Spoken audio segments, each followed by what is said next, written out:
3, 2, 1.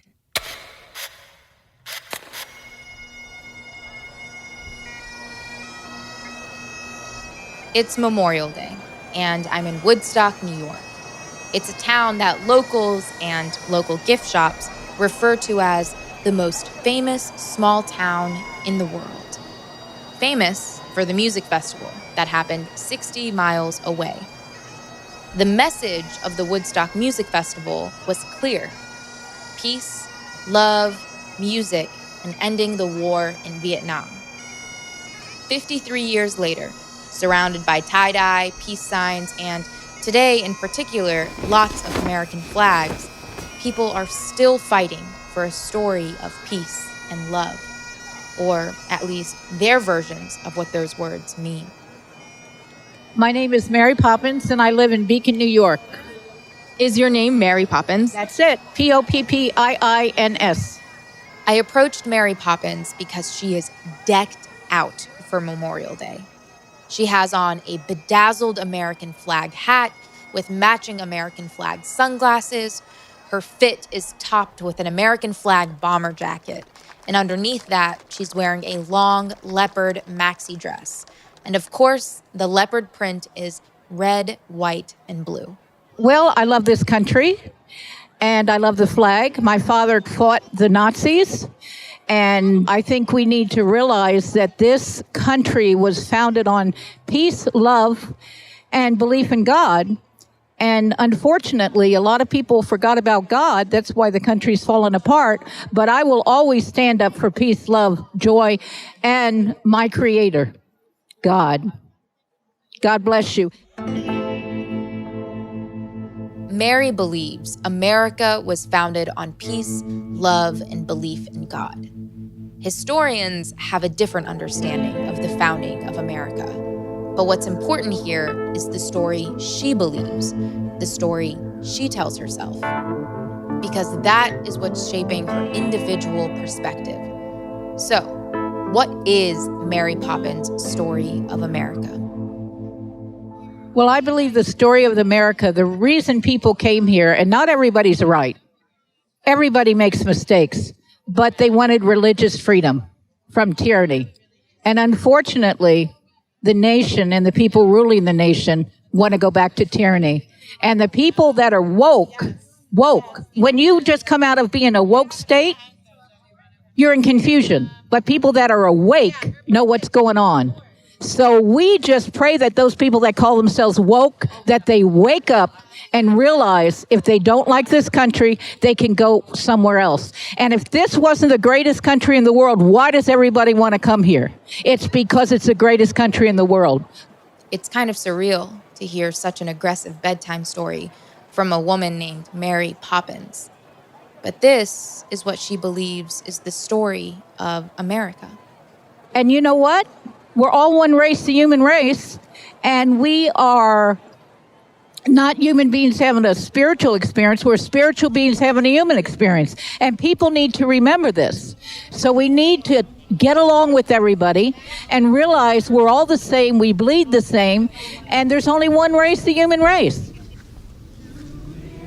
And I know that if God had a refrigerator, everybody's picture'd be on it. God bless you.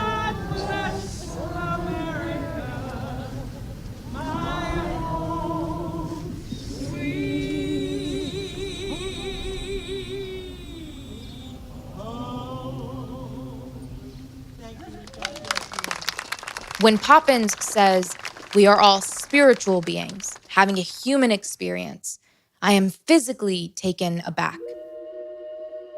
This is the line Maimouna Yusuf mentioned earlier in the series, the phrase I always go back to for comfort on this journey. But is it possible Mary Poppins has considered those words the same way Maimouna, a Black Muslim Native American, has? And as I reflect on this, my co-writer Zarin reminds me, the same words don't always mean the same thing coming out of two different mouths. Was that? Amen. Yeah, so she said everything that I believe in. At this point, I meet a man named Jeff Davis. Jeff and Mary are both waiting for the Memorial Day parade to begin. He overhears our conversation, and Jeff Davis says he agrees with every single word that Mary Poppins has just said. America's crumbling. Something's going to happen. Okay, calm. There's too much hatred. Can I ask you about that? America's scary right now. There's too much hatred. We're too divided. Like when I saw 9/11 happen, I saw everybody come together. And now majority of the people now, it's one against the other. It's either you're Republican or you're a Democrat. And that's it. There's no in between. There's got to be an in between. There has to be, or this country is going to be divided.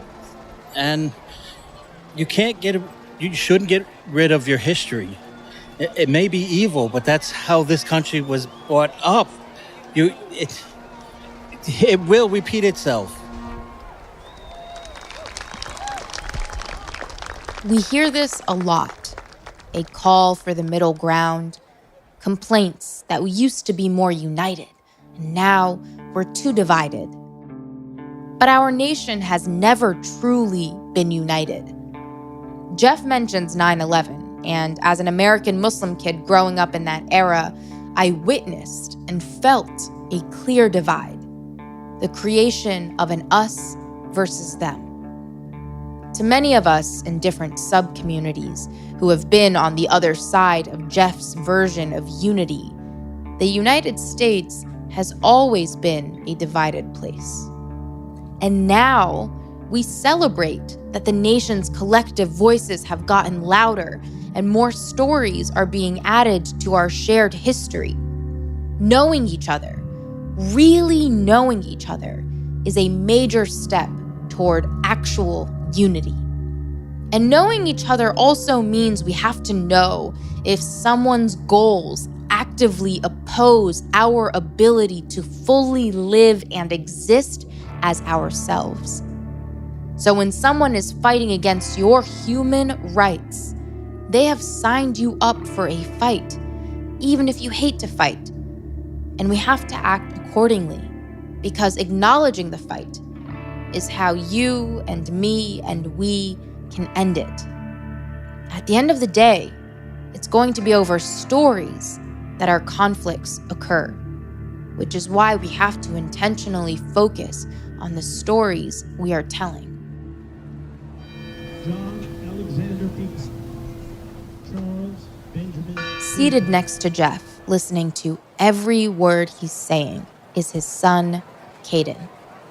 How do you speak to your son about the story of America today? I always tell him the truth. I always let him watch the news. I don't hide anything from him. We don't hold the truth from him. We let him know that the world is a dangerous spot. It's not all rainbows and unicorns. At any time, any moment, something can happen. And you got to be aware of that, which you got to keep up in the news. And it seems like even the news has gone so political. I'm a conservative. I'm in the biggest Democrat. I'm in Ulster County. Everything is run by a Democrat, but I'm conservative. I stand by my values. How old are you? I'm 11. Caden reminds me somewhat of my brother Yassine. 11, wide-eyed, glued to his dad's side. Caden wears an American flag emblazoned across his little chest. In your 11-year-old world today, what is your story in America? Well, when I was really first born, I thought the world was like a good place and everything could be okay, nothing bad will happen. This is how each of us starts out. And then we learn stories about the world and about people. And just like Caden Davis, the stories become the world we live in. But as I'm progressing and getting older, I'm realizing what's happening in the world and how it gets cruel. And if something bad like that happens, well, you won't be prepared. And anything could happen at any moment, any time. What is the America that you want to grow up in? Somewhere where you can go to school and not worry about a shooter. I really hope that is the America that you get to grow up in, and it's going to be up to you guys. It's at this point that a woman approaches Jeff and I And before I can process what she's doing, Jeff gets up and walks away. But first he says, I don't support you guys. I don't support you guys. That's what Jeff Davis just said to an older woman who's wearing a bright hot pink shirt that reads Planned Parenthood. Mary Frank is an 89-year-old artist. She's also an activist. If you don't like abortion, don't have one, right? Mary Frank is at the parade with a friend passing out handmade buttons she made herself. She sports a few on her outfit. Mary's buttons feature a flaming torch with big, bold text handwritten across that simply reads the word truth. Can you tell me about what you believe the story of America is right now? It's a major disaster for the country and for the world because it's becoming a fascist country full of hate and obviously violence and crime. And we could be together and do extraordinary things. Hate. It's the same problem Jeff mentioned he was concerned about, too. Mary has her version of hate, and she tells me the hate is a result of fear. And as I watched these two Americans literally cross each other's paths, both expressing to me similar sentiments, but too different to engage, I realized, how can we ever communicate? How can we ever heal if we can't even agree on what a word means? Whether that word is hate or, in this case, abortion. It's important to note, I write these words the day after the Supreme Court overturned Roe versus Wade. This moment between Jeff and Mary Frank was a microcosm of the current state of our country. It was also a missed opportunity for meaningful interaction because, like Jeff, we so often assume we know what the other person will say. Now, we are a country of people overfilled with opinions and anger, left with no room for nuanced conversation. Meanwhile, as I was out reporting on the public opinion of my fellow Americans, I just happened to be wearing a bright yellow shirt that simply says, listen. And that seems the best place for all of us to begin.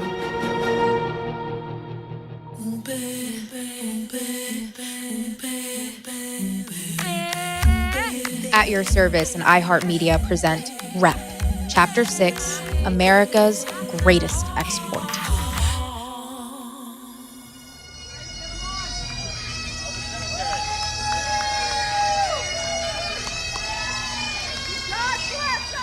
After the parade, everyone moved to the Woodstock Cemetery, where we were all gathered for the Memorial Day service. I wonder how many of the people celebrating Memorial Day know that the holiday first began with formerly enslaved people who wanted to honor the U.S. veterans of the Civil War who gave their lives so that they could be free. That's how Memorial Day began. Right in front of me is a tall man with a freshly groomed white beard. He has perfect posture, and in one hand holds a small American flag. He's wearing a perfectly fitted blue denim jacket, and on the back is a huge yellow circle. It's a patch that reads Republic of Vietnam Service, and those words are stitched right below a big red dragon. I know as soon as this Memorial Day service is over, I have to speak with this veteran. As someone who has served the country and advanced the American narrative, I want to know about his relationship with the nation's story. I enlisted with the Marine Corps in 1967. I was trained as a Marine, and here I am wearing my history. I love that you wear your history. My name is Noor. I'm working on a story about the story that we're telling of America. Would it be possible to ask you a couple of questions? Go right ahead. Can I get your first and last name, please? William Charles O'Neill. Well, I originated on Long Island, but I've been living here for 40 years. You enlisted in the 60s. What was going through your mind then? Do you remember?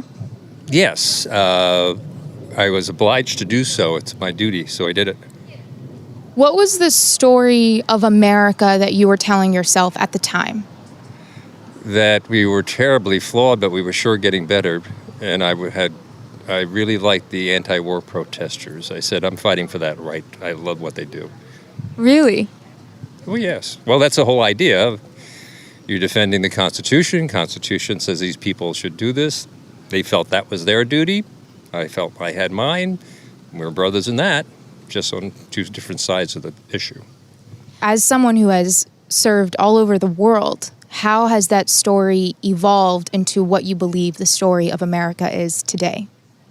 I think we're starting to get out of denial about our past and who we are, and that getting out of denial is the first thing to solving our social problems, particularly rampant established racism, the old redlining of neighborhoods. That problem's still with us all the way.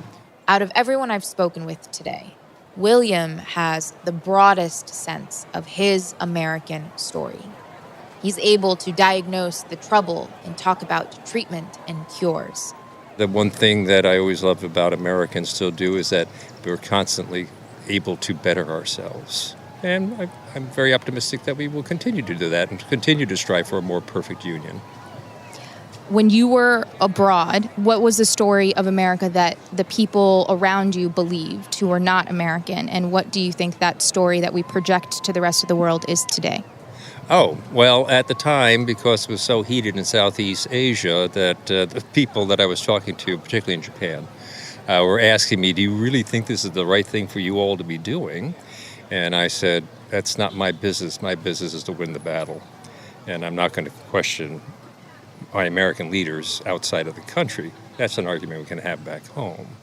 What do I think we project to the world now? Well, that we're a very violent society and highly divided. But again, we're also still the essential country. The world needs America, and God knows we need the world. Thank you so much. You're welcome. Have a great day. You too. Beg your pardon, but should I be saying to you, Salam alaikum? Wa alaikum assalam. Ah, wonderful. Thank you so much. William ended our conversation with a greeting of peace, the Muslim one, Assalamu alaikum. And I hope that he learned that phrase from a Muslim friend. Here in Woodstock, trying to understand the story of America and us Americans, I was taken aback when William immediately said that he liked the anti-war protesters and that he fought for their rights to protest. This is the story of America and Americans that I'm curious about. And I think that this is where we find the connections that counter the divides.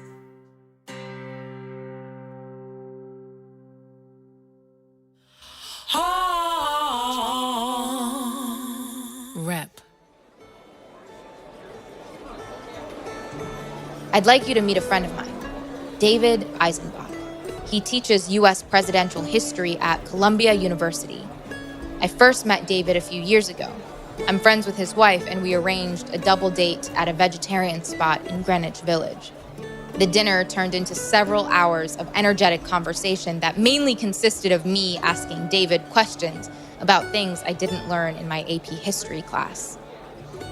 There was one thing he said that totally changed the way I perceive the concept of story in America.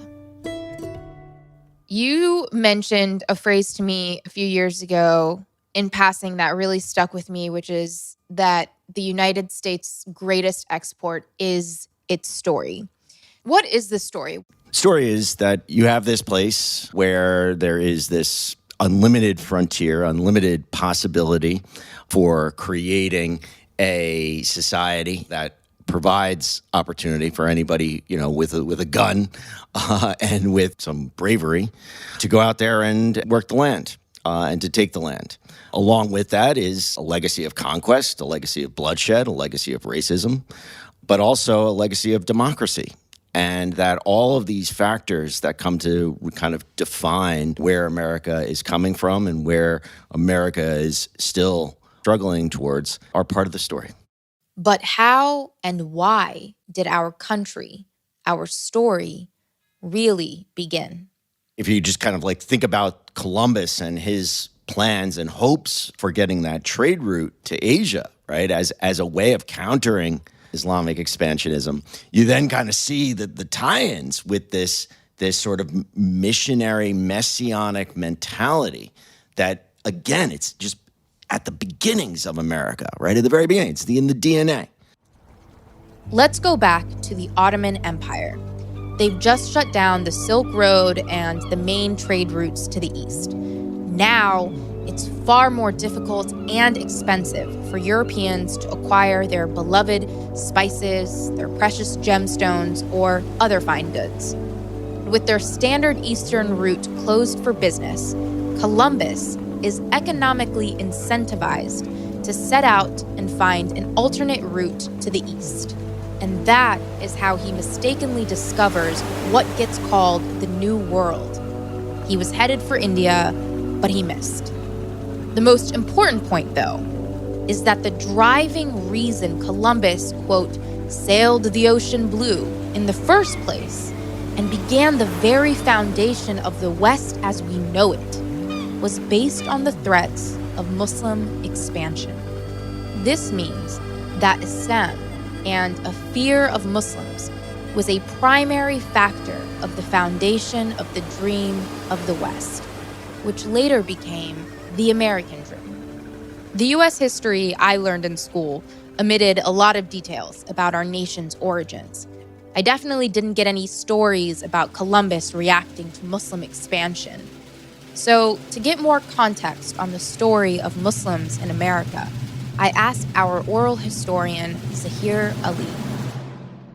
I think the story that we're told rests on three pillars, right? That Muslims are a new people here, that Muslims are a monolithic group that you can easily identify by a singular profile, and that to speak of Muslims and Americans is to speak of two different people. So whatever the story is, I think that's the framing of it, right? And I think that's the container in which most people receive their stories about Muslims in America. Including Muslim Americans? I think we slip into that logic. And how does that compare to the actual story of Muslims in America? So the actual story is that, one, Muslims have been here before the founding of the country, at least. And there's some early records of explorers, of Moorish lineage, but we know that at least amongst the enslaved people who were brought from Africa, a significant portion were Muslims. So Muslims have been here for a very long time. We also know that Muslims constitute a very diverse community, that there is no one singular profile, no one nationality, no one ethnicity, no one tradition that you could say this is a Muslim, that we are a plural people that have come in waves over time and still continue to not just come to America, but populate America as Americans. And the third is that Muslims have been integral in the formation and in the flourishing of America as Americans. And I guess I want to put a little asterisk. Sometimes we think about this reframing of history as a means by which to convey value, right? So it really shouldn't matter whether Muslims have been here for 500 years or 5 years. I think it is valuable for us to understand that the United States does not begin in 1776. So much of who we are goes back to the early 1600s in Virginia, in Massachusetts, and the relationship of whites with non-white peoples, and how that is both creating this legacy of racism, of white supremacy, of vicious oppression and murder, but also a sense of social equality, of political participation, of economic opportunity. If we suddenly kind of start the narrative in 1619 rather than in 1776, if you acknowledge it, then you understand it better, then we can actually have a discussion about history. And out of this discussion and debate about history, A, you're going to learn something. B, you're going to now understand something better about who we are now. So why is it so hard for us to acknowledge a collective history that doesn't erase anyone's truth? Do we all just have different versions of the story? Or maybe not enough? I think that's why it's so important to really consider who is actively engaging in America's story and enforcing it from the inside out, like the military. William from Woodstock, his conviction and his principles, reminded me of another veteran I know. He was the first person I ever interviewed for a published article. His name is Mike Prysner. And Mike became famous for how he spoke truth to power. He's also a veteran, an American who understands the cost of freedom. Indulge me in a trip back to August 2009. We're in Washington, D.C. I'm 15 years old, and I just locked in an internship with a local paper. My first assignment is to cover an event where a United States Iraq War veteran was going to be sharing an eyewitness report from his recent aid convoy to Palestine. And 13 years later, I've reconnected with him for Rep. Meet Mike Prysner. I'm a Iraq War veteran, anti-war organizer, and journalist, producer for a show called The Empire Files. You know, I went to Gaza in 2009. It was an extremely life-changing experience. This was right after the brutal Israeli siege on Gaza that left thousands of people dead, amputees, permanently disabled. And the blockade was so brutal. Like, the main thing we brought in were truckloads of wheelchairs because the Israeli weapons were causing so many amputees. And the Israeli blockade would not allow in wheelchairs for all of these people who had newly lost 2 legs or 1 leg and couldn't get around. I still remember him sharing the story vividly. As a teenage journalist, I couldn't believe a story about a U.S. Iraq War veteran going to Palestine on an aid trip was going to be my first published article. And I think that played a big role in keeping me on the path that I was on, of feeling that I needed to try to do something about all of the things that made me mad in the world. For me, I felt that I stood out in basic training as I'm here because I'm a true believer. I believe that, I was 17 years old when I joined. And so I was as political or smart as a 17-year-old can be at the time with a Florida public education. Really, I went in on my 18th birthday is the day I started basic training. So for me, it was this belief that everything we were told has been right. That we free the oppressed around the world. I even had a notebook in high school. And on the cover of the notebook, I had cut out pictures of Saddam Hussein and Fidel Castro and all the bad guys in the world with little bullseyes on their heads. Because I was these are the bad guys that we got to go get. Having no idea what I was talking about or why these people were considered bad or anything. That was just the way that the propaganda impacted me as a young person. It was that these are the bad guys, we are the good guy. And anytime we go help people that need to be helped, get rid of the bad guys. So that was the myth that I believed in when I joined. Of course, 9/11, things changed really quickly. That's when things the lie kind of started to fall apart for me. It can be maddening when your reality doesn't match the story you believed, especially when it's a story you are fighting on behalf of. That's what happened to Mike when he was sent to Iraq, and it's what motivated him to do the anti-war activism work he does today. He expressed his anger to the president who sent him to war, George W. Bush. This is Mike disrupting an event in Beverly Hills where Bush was speaking. Mr. Bush, when are you going to apologize for the million Iraqis that are dead because you lied? You lied about weapons weapons of mass destruction. You lied about connections to 9/11. You lied about Iraq being a threat. You sent me to Iraq. You sent me to Iraq in 2003. My friends are dead. Joshua Castile.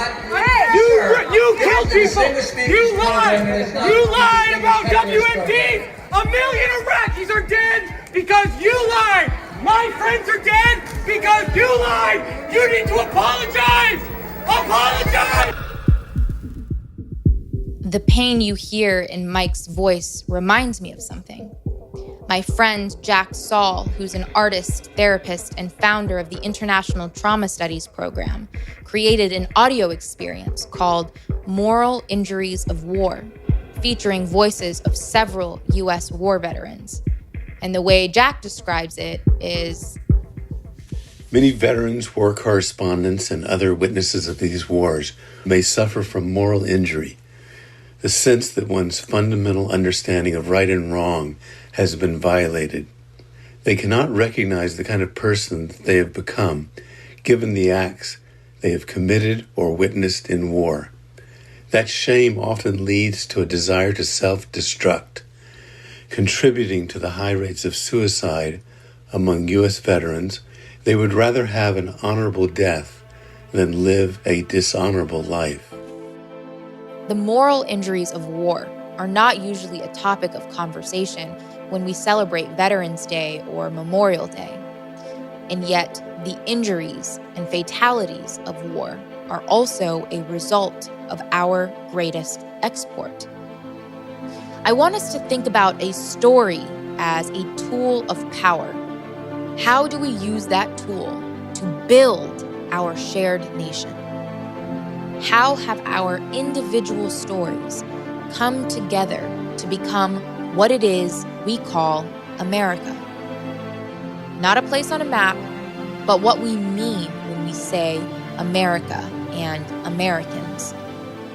And to best answer that, I would like to introduce you to Nadine Naber, a professor at the University of Illinois and an ethnographer.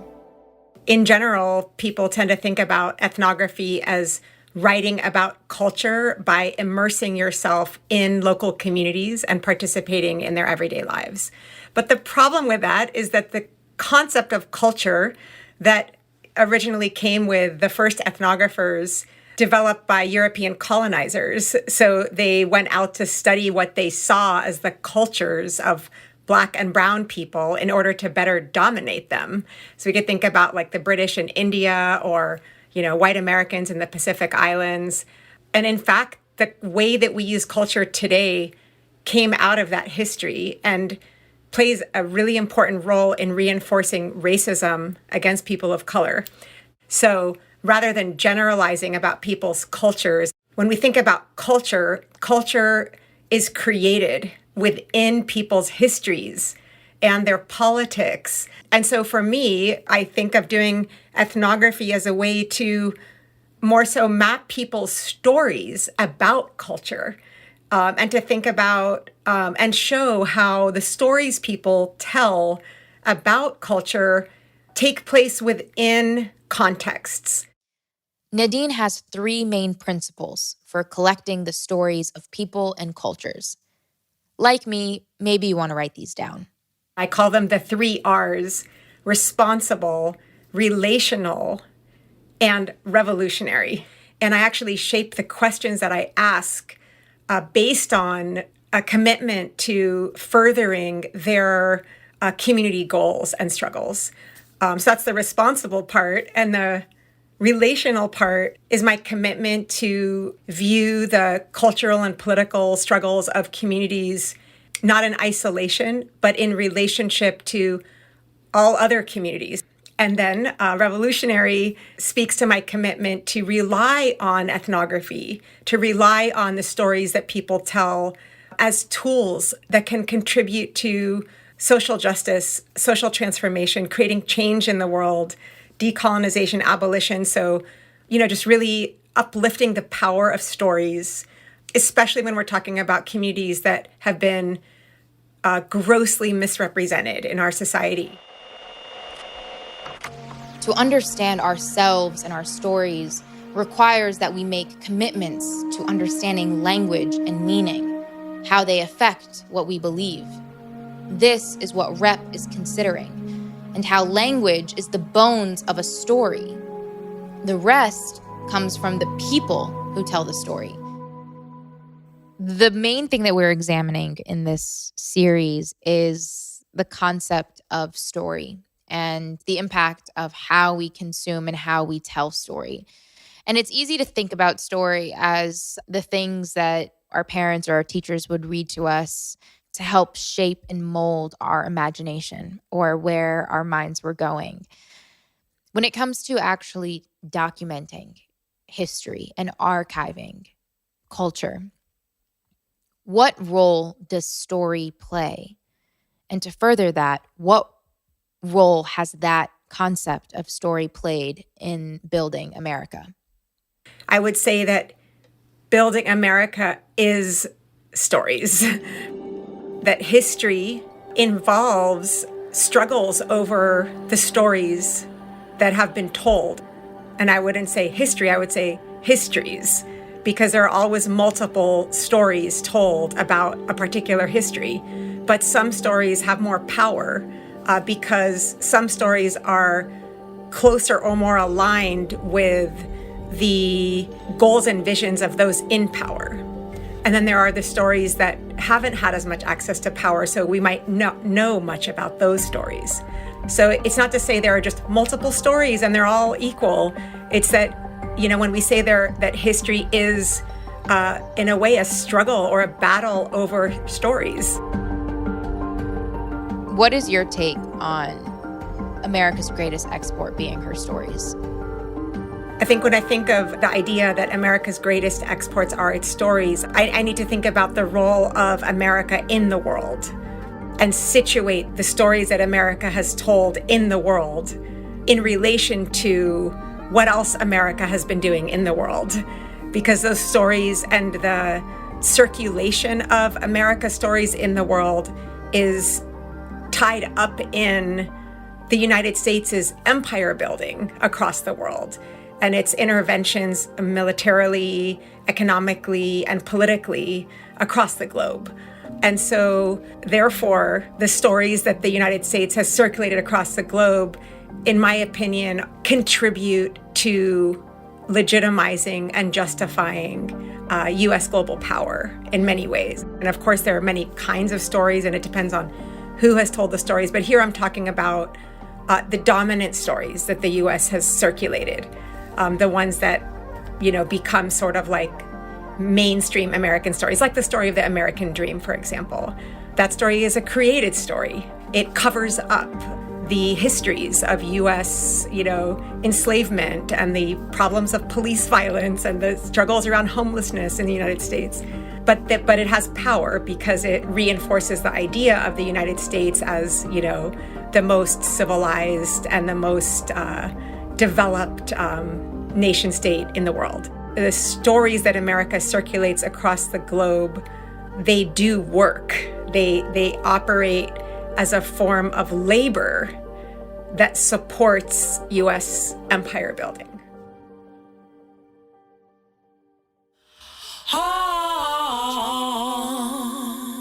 Rep.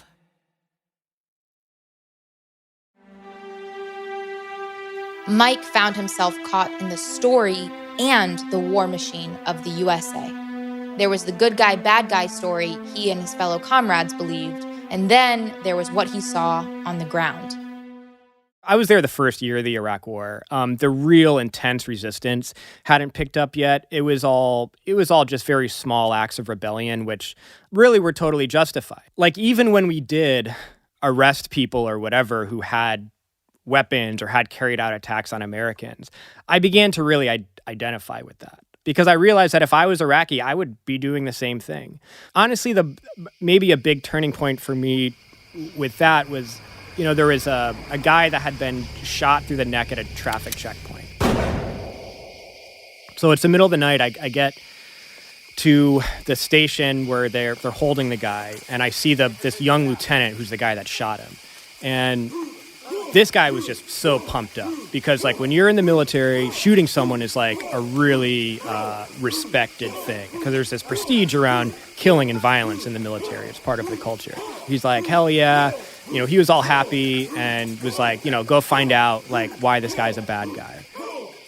So I get in this room with this guy. He's just on, like, a table, laying flat on a table, no clothes on at all because they stripped him down. And, you know, he had a pretty poorly dressed bandage on his neck, but he had a pretty severe gunshot wound. So this guy was just sobbing, crying, and just saying over and over again, I didn't do anything wrong. I was just trying to go home and see my family. And it clicked that, you know, the U.S. sets up these traffic checkpoints. People have to wait in these really long lines to get through them. It's just annoying. It sucks. You have to wait hours to go through an American checkpoint with guns pointed at you to be able to go somewhere. And so this guy was tired of waiting in line and pulled out of line and turned around and tried to just drive back the other way to try to find a quicker way home. That's when this lieutenant saw him driving away and just opened up on his car. Hundreds, maybe thousands of Iraqis died in this way. People who were doing nothing wrong in their cars, and people at traffic checkpoints just decided to open up on them. That was one of the big revelations of the WikiLeaks Iraq war logs that were leaked by Chelsea Manning, was just the massive number of killings at these traffic checkpoints. I mean, this just in the first year. And of course, it got worse and worse. If story is a tool of power, then how did it and how does it contribute to the justification of war and so much inhumanity? It goes back to this notion that we are, by definition, right. It's American exceptionalism. We are the exception to the rule. Other nations have to follow rules. Right? The United States doesn't have to follow rules. Other nations have to follow the Geneva Convention. The other nations have to follow rulings of the World Court. We're the exception. We're not a normal country. We're an idea that's meant to be spread around the world, right? That's part of our mission that God gave us and that we embraced right from the very beginning before there was a United States of America. This is where the idea of manifest destiny comes into play. The term gets coined in the 1840s by a guy named John O'Sullivan, taking, the essence of the American ideology, that God has a special plan for the United States of America, that we are meant to be the bright, shining city upon the hill for the rest of the world to admire and then imitate. And they'll imitate us because of the success of American democracy, because of the prosperity of the American economy, because free trade is the truth, capitalism is the truth, and the rest of the world will eventually embrace it because deep in the heart of everybody in the world, there is an American yearning to be free. They just have to be liberated by themselves in imitation of the American Revolution. The ugly side of that is anything that stands in the way of the success of the American experiment is, by definition, if God wants us to win, it is evil. America does not treat its enemies like normal countries. All of our enemies are, by definition, evil. All right? They are working against God's plan. Or they are crazy. They're insane. Because how could you possibly defy God's plan and the truth unless you're insane? So that's why we have crazy, evil, bad guys as our enemies always. The funny thing is, the world knows the story, the real story. The world isn't fooled by this notion that America is always right. Only Americans are fooled by this notion. And that's our problem. We think that the world actually believes our lies, right? Even before there was an America, I keep on telling my students, there was this notion of manifest destiny. There was a notion of we are white, Native Americans are non-white, and we are justified in clearing them out to fulfill God's mission. And then when we start enslaving Africans, we are white, they are a threat. We have guns, they don't have guns. America's obsession with the gun is intertwined with its racism. And so all these things are connected. This is where I think politics and pop culture as a part of the story machine play a huge role in who we as Americans believe are good people or evil people. One of the conversations I've been having with my baba a lot these days is the difference of American media coverage of Russia and Ukraine versus our coverage of Iraq, Afghanistan, or even Palestine, Syria, and other countries in the region. I asked Mike about this, both as a journalist and as a veteran. Well, clearly, the biggest difference is racism, anti-Muslim, anti-Arab racism. I mean, which is so much a part of American wars. You can't just declare war on a country and expect everyone to politically agree with it. I mean, you have to demonize the people that you're going to fight. You have to dehumanize the people that you're going to fight. And I think that's the big point of the racism that we are indoctrinated with in the military and as a society, is you want to see the death on our side as different from the death on the other side. So what role does this story play in the daily lives of Americans? Yeah, I mean, I think that it of course affects everyone, whether they realize it or not. I mean, when I was mentioning all the realities of American life and poverty and discrimination and all of these things, these are all things that exist because we're kind of told, you know, there's just not enough money. Like, how can we forgive student debt? How can we give Medicare to everyone? Like, give everyone free health care? Like, how are we supposed to afford that? Yet there's just unlimited money for war, for the Pentagon. You know, most of it just buying military equipment that there's just like no real purpose for it. They're just going to use it for a couple years, training, blowing stuff up in the desert, and then they're going to decommission it to buy the next line of military gear. I mean, it's just this huge racket where defense contractors are making massive amounts of money funneled from U.S. taxpayer dollars just for this permanent war state. This has been going on for quite a long time, definitely since World War II. I mean, I think when the Iraq War started, there was a saying that the bombs dropped on Baghdad explode in Detroit, Michigan. And this idea was costing, in U.S. taxpayer dollars, $800 million per day. And normal people, pretty much everyone, could probably think of, okay, if I'm a government and I have $800 million a day, what are you going to do to improve the lives of people in the United States? You could think of a lot of stuff. According to the Watson Institute of International and Public Affairs at Brown University, after 9/11, the United States government spent $5.8 trillion over 20 years on the wars in Iraq, Afghanistan, Syria, and Pakistan. And that doesn't even include caring for veterans when they return home. So instead of spending $800 million a day on Americans, the government opted to flex its power and focus on America's rep over its reality. In order for our nation to attempt to justify how we wield our power abroad and at home, America relies on her story. And veterans like Mike Prysner or William from Woodstock have witnessed firsthand how our greatest export currently manifests itself and why we need to actively revisit lessons of the past. Here's William with his take on America's greatest export. The greatest export of America is the American ideals of self-government, of the people being sovereign, of equal protection under the law. All of these things, of course, the first 10 amendments to the Constitution, the Bill of Rights, freedom of speech, guaranteeing. The problem that I had when I was quite young and growing up, and they were trying to teach us this stuff, is that I could not conceive of a world other than I was in. That there was a time when class gave you rights, that certain classes didn't have certain rights. Yeah. I couldn't conceive of that, simply because we believe in universal human rights. And that's the one thing we really push hard, and it's one of the things that we really don't live up to that well, but we're working on it. We're working on it. Yep. You know, I'll tell you something. We were sitting during that memorial service, and Adam and I sat under a tree for some shade, and there was a mom whose baby was learning how to walk, and she was wearing these little baby Air Force Ones. As she was walking back, she stumbled and she hit her knees, and her mom picked her up and said, "That's okay, we'll try again." And I was looking at this baby while listening to the service and the music, and I was like, oh, that's America. We're still maybe learning how to walk. Yes, I would agree with that. Again, we're not that far along getting our heads out of the sand and taking a good look in the mirror and saying, I really got to have that lump looked at.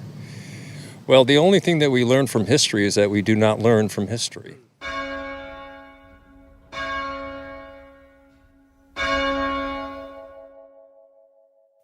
I've been thinking about what my new history professor, David Eisenbach, said. The world isn't fooled by this notion that America is always right. Only Americans are fooled by this notion. So, in rep fashion, I have found myself in different parts of the world while examining America's greatest export.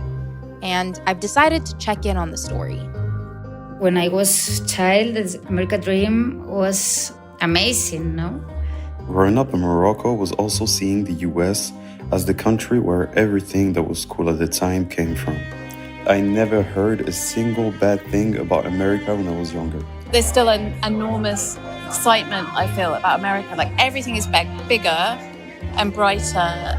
These are some perspectives from Italy, Spain, England, France, and Morocco. And to them, our story reads as fiction. I have this idea of American dream. You go there and you will become rich. I saw that the people that get rich when they go to America was the white ones. So now we are seeing like a lot of African descendants that are poor. It's most like an American nightmare. The most important thing that I see in America right now is the symbol of an extreme capitalist system that reached its limit and is about to collapse.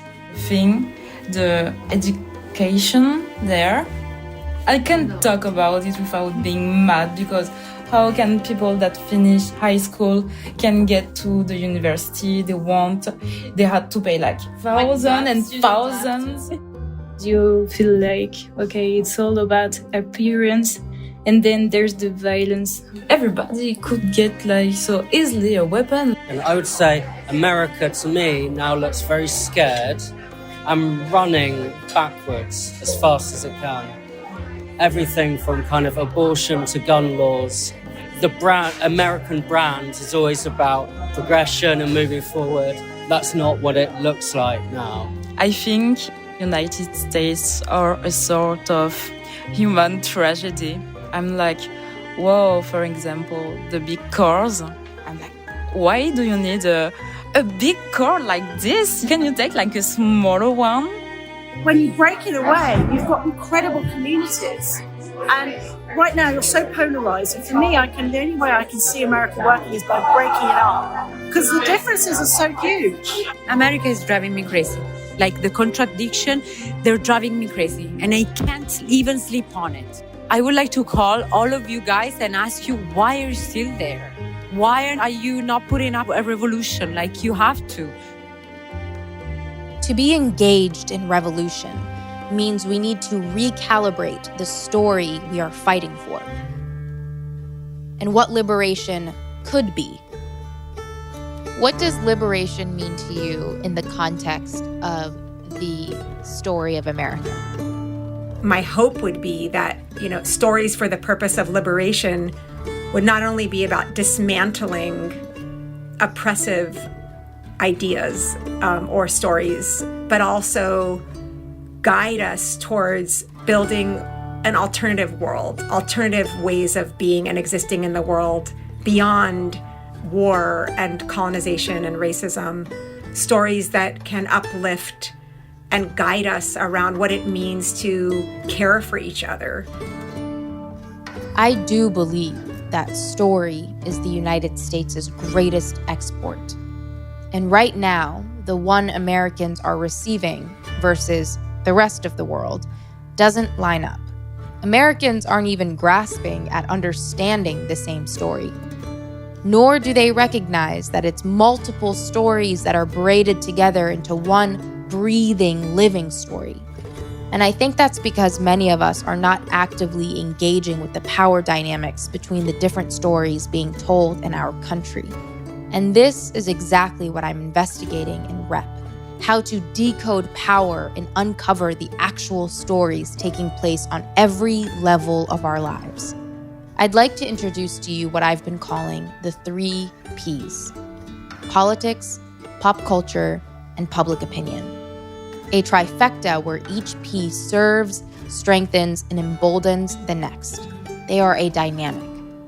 And so, with any living, breathing story, when you can identify the 3 Ps in the narratives you tell and receive, they become a new instrument for you.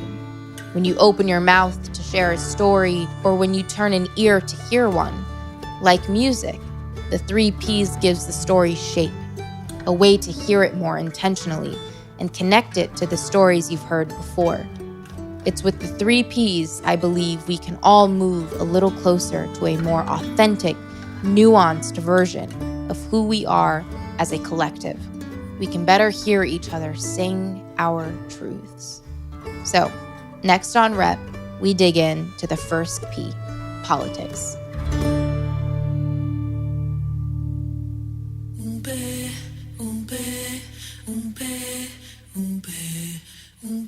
Rep is a production of At Your Service, School of Humans, and iHeart Podcasts. This show is written and produced by me, Noor Tajuri, and Zarin Burnett. Editing, production, sound design, and scoring by Josh Fisher. Our theme song is written and composed by Maimuna Youssef, aka Mumu Fresh. Our senior producer is Amelia Brock. Our associate producers are Tyler Donahue and Betsy Cardenas. Mix and master by Vahid Frazier. Audio assembly by Mary Dew. Fact-checking by Marissa Brown. Our executive producers are Adam Kafif, Zarin Burnett, Jason English, and me, Noor Tajuri. Special thanks to Virginia Prescott from School of Humans and Will Pearson from iHeart Podcasts. Research consulting by Maytha El-Hassan. I'd also like to thank Mary Poppins, Jeff Davis, Caden Davis, William Charles O'Neill, David Eisenbach, Zahira Lee, Mike Prysner, and Nadine Naber. Also, everyone from Europe and North Africa who contributed their voices to this story, thank you, as always, for trusting me. And if this podcast resonated with you and you'd like to support our show, please rate and review and share it with someone else you think may enjoy it. Tune in to Rep next time. I'm Noor Tajuri, as always, at your service. Rep.